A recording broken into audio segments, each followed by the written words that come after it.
बिस्मिल्लाहिर्रहमानिर्रहीम, अस्सलाम वालेकुम व्यूअर्स। मैं हूं फारूक जोहरी और आप देख रहे हैं मेरा ऑफिशियल यूट्यूब चैनल। अमेरिका और इसराइल जहां ईरान के ऊपर चढ़ाई किए हुए हैं, जहां ईरान को माशी तौर पर दबाव में लाने की कोशिश कर रहे हैं और दूसरी जानिब ईरान को धमकियां भी दी जा रही हैं, वहीं पर खलीजी ममालिक के अंदर भी ऐसा महसूस हो रहा है कि ये दोनों शैतान सिफ्त ममालिक जो हैं नकब लगाने में कामयाब होते हुए नजर आ रहे हैं। सबसे पहले यूएई ने, आपने देखा, ओपेक और ओपेक्स प्लस से अलहदगी का ऐलान किया, दस्तबरदारी का ऐलान किया। अब कुछ अहम तरीन जराए जो हैं वो इस हवाले से दावा कर रहे हैं कि यूएई, मुत्तहिदा अरब अमारात जो है वो अब ओआईसी से भी अलहदगी का ऐलान कर सकते हैं।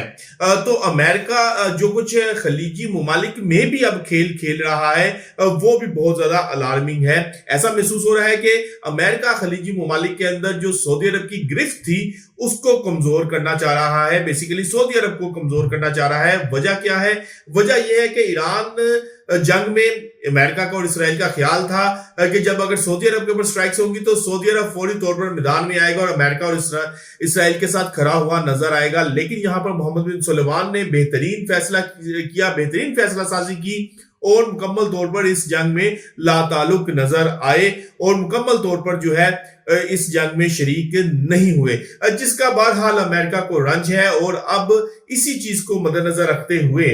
यूएई को उन्होंने सबसे पहले जो है वो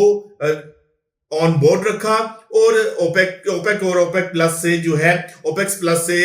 फौरी तौर पर उनका जो है वो दस्तबरदारी का ऐलान करवाया। अब ऐसा महसूस हो रहा है कि ओआईसी से भी यूएई जो है वो दस्तबरदार होने जा रहा है। और अगर ऑयल और जो एनर्जी बहरान है वो शिद्दत अख्तियार करता है तो फिर हमारे पास जो इतलात है मजीद जो है वो ममालिक ओपेक्स और ओपेक्स प्लस से जो है वो दस्तबरदारी का ऐलान कर सकते हैं, इससे अलहदा हो सकते हैं। ये इन दोनों जो ये तंजीमें थी इनको सऊदी अरब जो है वो लीड कर रहा था। सऊदी अरब इन दोनों तंजीमों को लेकर चल रहा था। यानी कि सऊदी अरब की गिरफ्त जो है वो इन खलीजी ममालिक और इन तंजीमों के ऊपर कमजोर करने के लिए अमेरिका और इसराइल जो है वो अमलन मैदान में आ चुके हैं। अमलन जो है वो अब इकदामात भी होने शुरू हो गए हैं। दूसरी जानिब यूएई जो है वो तकरीबन 4.8 मिलियन बैरल जो है वो योमिया तेल पैदा करने की सलाह रखता है, लेकिन वो ओपेक्स के कोटे की वजह से तकरीबन 3.2 मिलियन बैरल जो है वो तेल पैदा कर रहा था। अब उनका ख्याल है कि इस तंजीम से निकलने के बाद हम अपने तेल की पैदावारी सलाहियत को मजीद ऊपर लेकर जाएंगे और जो एनर्जी बहरान है, जो दूसरी अतराफ से एनर्जी बहरान आ रहा है या ऑयल क्राइसिस आ रहे हैं, उनसे निपट सकेंगे। तो इसलिए भी उनका मौकफ ये है कि हम इसलिए जो है वो ओपेक्स और ओपेक्स प्लस से जो है वो दस्तबरदार हुए हैं। अब अमेरिका जो है वो मुकम्मल तौर पर खलीजी ममालिक के अंदर भी जो है वो फॉल है और इस हवाले से मैंने आपको पहले भी बताया था कि अमेरिका अब सिक्योरिटी ब्लॉक की सियासत से निकलना चाह रहा है। सिक्योरिटी ब्लॉक की सियासत से निकलकर वो मिनरल्स ब्लॉक की सियासत के अंदर आ रहा है और इसी तनाजुर में जो है वो तमाम सफबंदी की जा रही है, तमाम धरेबंदी जो है वो अब नए सिरे से करने की कोशिश की जा रही है। दूसरी जानिब अगर हम बात करें ईरान अमेरिका जो मुज़ाकराती दूसरा राउंड होना था उस हवाले से, तो अब ये दूसरा जो राउंड होना था मुज़ाकराती, ये भी अब मुश्किल होता हुआ नजर आ रहा है। एक तरफ तो ट्रंप दावा कर रहे हैं कि मेरे साथ जो है वो फोन के ऊपर बात हो रही है, फोन के ऊपर तमाम राब्ते भी हैं, लेकिन दूसरी जानिब एक दूसरे के खिलाफ जो है वो शदीद तरीन तेज लहजा जो है वो अपनाया जा रहा है, एक दूसरे को धमकियां दी जा रही हैं। अब अमेरिका जो है ईरान के करीब जो है सुपरसोनिक मिसाइल भी नस्ब करने पर गौर कर रहा है, इसको डिप्लॉय करने पर गौर किया जा रहा है ताकि ईरान के ऊपर मजीद प्रेशर लाया जाए और अगर ईरान के साथ दोबारा से जो जंग के अंदर जाना पड़ता है तो फिर इन मिसाइलों को भी यूटिलाइज किया जाए। दूसरी जानिब ईरान की जानिब से भी मुसलसल धमकी अमेज लहजों का जवाब जो है वो धमकियों से दिया जा रहा है। ईरान ने भी कहा है कि अमेरिका के तमाम एयरक्राफ्ट कैरियर जो हैं वो हमारे निशाने पे हैं और अगर हमारे साथ किसी किस्म की जारियत की गई तो फिर हम इन एयरक्राफ्ट कैरियर्स को फौरी तौर पर निशाना बनाएंगे। असल में सूरत हाल ये है कि जो ईरान के अंदर नरम तबका है, यानी कि जो नरम मौकफ रखते हैं और जो मुज़ाकराती अमल के हवाले से संजीदा हैं, उनकी इस वक्त पेश नहीं चल रही। अमलन ईरान के अंदर पासदारान इनकलाब की हुकूमत नजर आ रही है कि पासदारान इनकलाब जो है वो ईरान के अंदर इस वक्त मुकम्मल तौर पर ईरान की तमाम मामलात को लेकर जो है वो अपनी गिरफ्त में ले चुके हैं। दूसरी जानिब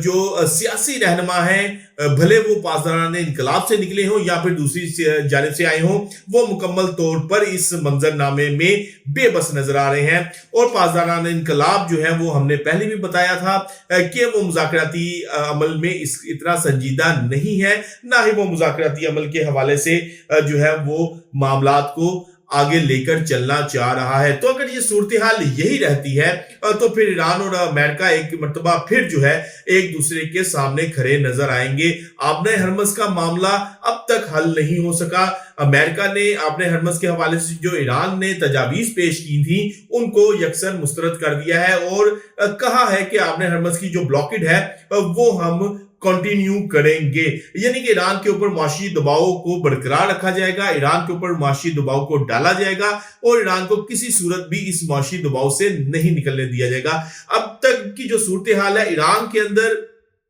एनर्जी बहरान या फिर जो ऑयल क्राइसिस है वो अभी फिलहाल कंट्रोल में है, लेकिन अगर आबना हरमस की ये ब्लॉकेट जो है वो लंबी चलती है, इसको मजीद लंबा चलाया जाता है तो फिर ईरान की मुश्किलात में बहरहाल जो है वो इजाफा हो सकता है। और इस बात का अदराक ईरानी जो क़यादत है उनको भी है कि आपने हरमस की ब्लॉकेट को फौरी तौर पर खोलना ही जो है वो इनके मुफाद में है। लेकिन अमेरिका और ट्रंप जो है वो इस हवाले से ज्यादा संजीदा नजर नहीं आ रहे, ना ही रशिया जो है इस हवाले से किसी किस्म का जो है वो रोल प्ले करने की पोजीशन में फिलहाल मेरी नजर में नहीं है। और इस हवाले से ईरान जो है वो अपने जो शराइत है उनके ऊपर सख्ती से जो है वो कारबंद है, सख्ती के साथ इस वक्त डटा हुआ है, जबकि अमेरिका जो है वो किसी सूरत भी ईरान की किसी शर्त को मानने के लिए तैयार नहीं है। अमेरिकन का ख्याल है कि ईरान पहले जोहरी प्रोग्राम के ऊपर बात करे, बैलिस्टिक मिसाइल प्रोग्राम जो है उसके ऊपर बात की जाए, उसके बाद फिर आबरे हरमस की ब्लॉकेट को खोला जाएगा। यानी कि अमेरिका चाहता है कि तमाम मुज़ाकराती अमल जो है वो फाइनलाइज हो जाए, उसके बाद जो है तमाम रुकावटों को, ब्लॉकेट को खोल दिया जाएगा। लेकिन ईरान जो है पहले ब्लॉकेट की बात करता है, लेकिन अमेरिका को इस बात का बखूबी इल्म है कि उन्होंने ईरान की शहरग के ऊपर जो है वो हाथ रखा हुआ है और वो इस हाथ को हटाना नहीं चाह रहा और इसको लंबा करना चाह रहा है ताकि ईरान के ऊपर मजीद जो है वो माशी दबाव आए। ना सिर्फ माशी दबाव बल्कि जदीद तरीन असलहा भी जो है वो ईरान के करीब करीब डिप्लॉय किया जा रहा है ताकि जंग की सूरत में ईरान को किसी बड़े हमले से जो है निशाना बनाया जा सके। ओवरऑल इस वक्त जो सूरत हाल है वो मुज़ाकराती अमल जो है ऐसा महसूस हो रहा है कि बंद गली में जा चुका है, डेडलॉक का शिकार हो चुका है। अब इस तमाम तर सूरत हाल से निकलने के लिए बहरहाल पाकिस्तान तो अपना किरदार अदा कर रहा है, लेकिन अब इस तमाम सूरत हाल में जो मामला इस वक्त चल रहा है, ईरानी जो क़यादत है इसके साथ साथ अमेरिकन जो क़यादत है, दोनों तरफ में जो है वो अपने अपने मौक़िफ़ से थोड़ा पीछे हटकर इस मुज़ाकराती अमल को दोबारा से एक मौका जरूर देना होगा। अगर ये मौका नहीं दिया जाता तो फिर एक मरतबा फिर दोनों ममालिक जो है एक दूसरे के सामने खड़े नजर आएंगे और दुनिया जो है इस जंग से बुरी तरह पहले ही मुतासिर है, पहले ही माशी जो है वो दबाव का शिकार है। अगर ये जंग मजीद चलती है, मजीद मामला जो हैं वो खराबी की जानब जाते हैं तो फिर दुनिया मजीद जो है वो माशी दबाव का शिकार हो जाएगी। तो व्यूअर्स आज तक के लिए इतना ही, कल तक के लिए अपने मेजबान अपने भाई फारूक जौहरी को इजाजत दीजिएगा। अल्लाह हाफिज।